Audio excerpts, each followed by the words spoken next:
Reviver sporting club লিমিটেডের আয়োজনে রাজধানীতে শুরু হয়েছে ফুটবল টুর্নামেন্ট ২০২৫।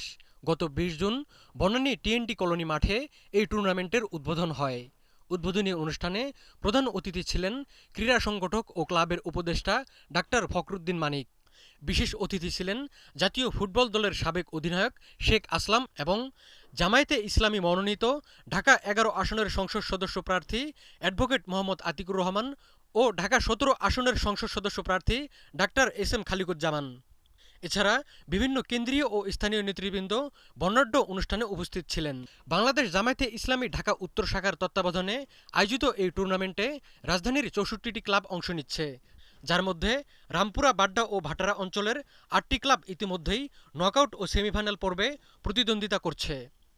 আয়োজক কমিটির আহ্বায়ক নাসির উদ্দিন খান সজলের পরিচালনায় অনুষ্ঠানে ক্লাবের শীর্ষ কর্মকর্তারা ও সাবেক ও বর্তমান খেলোয়াড়রা উপস্থিত ছিলেন।